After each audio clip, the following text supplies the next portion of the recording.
नमस्कार. आता आपण आहोत दक्षिण पुणे. दक्षिण पुण्याचं वैशिष्ट्य असं आहे की दक्षिण पुण्याला लाभलेलं खूप मोठं निसर्ग सौंदर्य आहे आणि त्या निसर्ग सौंदर्याला भर घालणारे म्हणजेच दोन घाट जे आहेत ते दक्षिण पुण्याला लागूनच आहेत. एक म्हणजे कात्रजचा घाट आणि दुसरा म्हणजे बोपदेव घाट. माझ्या काही वैयक्तिक कामानिमित्त पुण्यावरून मी आता निघालो आहे सासवडला आणि सासवडला जात असताना पहिला लागतो तो म्हणजे बोपदेव घाट आणि पुढे आहे त्याच्या पलीकडे तो म्हणजे दिवे घाट. म्हणजे ते तिकडच्या बाजूने जाण्यासाठी खूप लांब आहे अंतर. म्हणून आता हा बघा, हा आहे बोपदेव घाट आणि या घाटातून आता मी जात आहे. पावसाचे दिवस आहेत, ढगाळ वातावरण आहे आणि अशा पावसाच्या वातावरणात सुद्धा घाटातून गाडी चालवणं याचा आनंद खूप मोठा आहे किंवा वेगळा आहे. पण हा आनंद घेत असतानाच गाडी चालवण्याची खूप मोठी जबाबदारी सुद्धा आहे याची जाणीव आपल्याला नक्की असली पाहिजे. आणि बघा, हा निसर्गाने नटलेला अत्यंत नयनरम्य. आणखीन पाऊस सुरुवात झालेली आहे. या भागामध्ये खूप मोठ्या प्रमाणात पाऊस पडतो. पण पाऊस सुरू झाल्यानंतर 1 महिन्यानंतर जर तुम्ही इथे आलात तर तुम्हाला इतकं नयनरम्य आणि निसर्ग सौंदर्य पाहायला मिळेल की सर्वत्र हिरवळ असते, झाडं, डोंगर हिरवळीने नटलेले असतात. आणि हा बघा, आता हे पहिलं वळण आहे. या वळणावरून गाडी आपल्याला व्यवस्थितपणे वळवणे गरजेचं आहे. सध्या दुपारची वेळ असल्यामुळे आता गाड्यांची जास्त काही गर्दी दिसत नाही. तरी पण वाहन हे नियंत्रणपूर्वक चालवणं फार गरजेचं आहे. तर तुम्हाला हा घाट चढल्यानंतर वरून जे पुणे दिसतंय ते आपण बघूया. पुणे शहर घाटाच्या माथ्यावरून बघण्याचा जो आनंद आहे, आता हे आहे दुसरे वळण.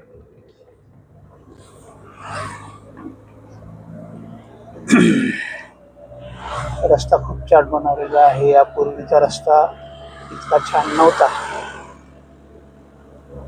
आणि इतका छान रस्ता ज्या कारणामुळे झालेला आहे ती गोष्ट म्हणजे या रस्त्यावरून आंतरराष्ट्रीय सायकल रॅली मॅरेथॉन गेलेली होती. म्हणून हा रस्ता जो आहे हा आंतरराष्ट्रीय मानांकाच्या दर्जाने बनवलेला आहे. त्यामुळे असं वाटतं की महाराष्ट्रात सगळीकडे गावोगावी सुद्धा ही सायकल रॅली गेली पाहिजे आणि त्यामुळेच तिथले सुद्धा रस्ते आपल्याला अशा पद्धतीचे गुणवत्तापूर्वक आणि चकाचक पाहायला मिळते. हे आहे तिसरं वळण.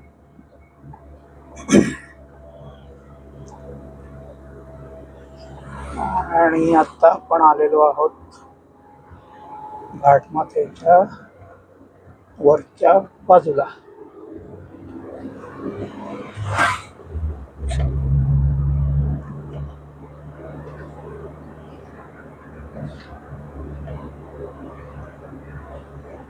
गती दिलेली आहे 30ची.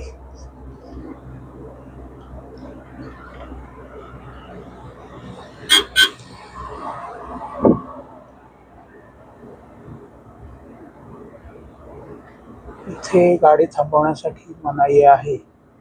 इथे गाडी रस्त्याच्या कडेला थांबवता येणार नाही. पुढे आपल्याला जागा दिसते आहे रस्त्याच्या बाजूला, थोड्या आतल्या बाजूला. पण गाडी थांबव.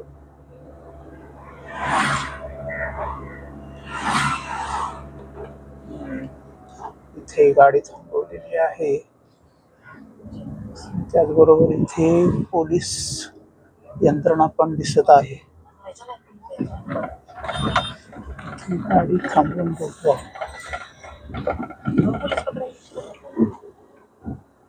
आपण बोपदेव घाट चढून वर आलो आहोत आणि वर आल्यानंतर आपल्याला इथे पुणे शहर अथांग समुद्राप्रमाणे जे पसरलेलं आहे ते आपल्याला इथे पाहायला मिळणार आहे. हे बघा,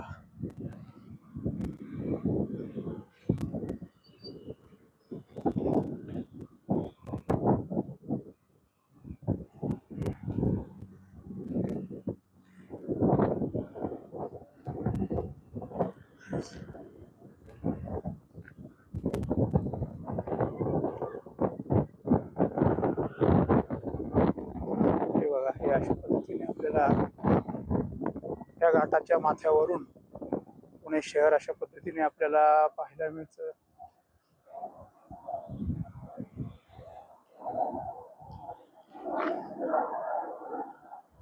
अगदी दूरपर्यंत कमीत कमी 30 ते 40 किलोमीटर पर्यंत अंतर आपल्याला पाहायला मिळत आहे.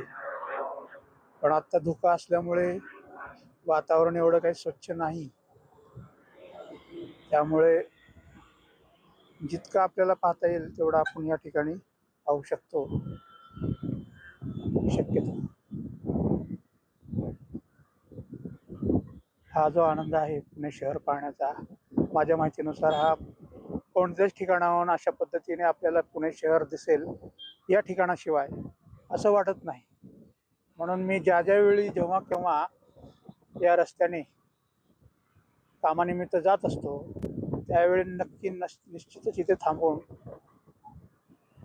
पुणे शहर पाहण्याचा आनंद आवर्जून घेत असतो.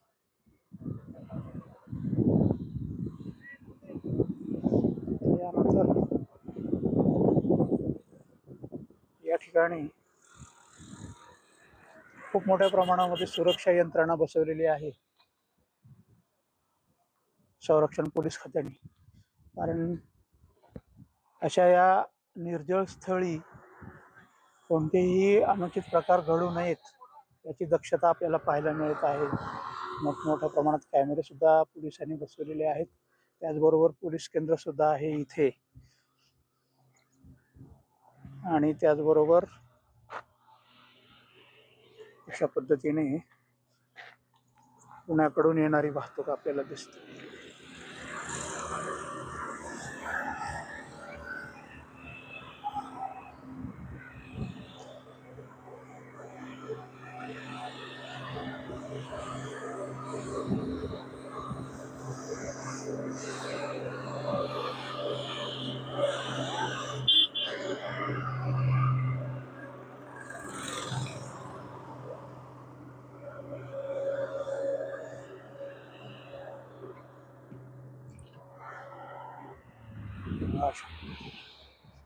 आणि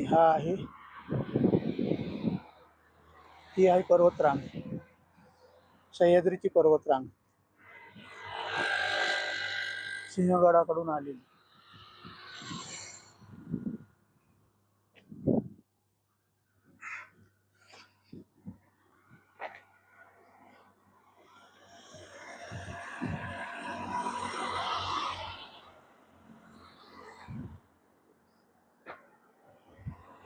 धन्यवाद, थँक्यू.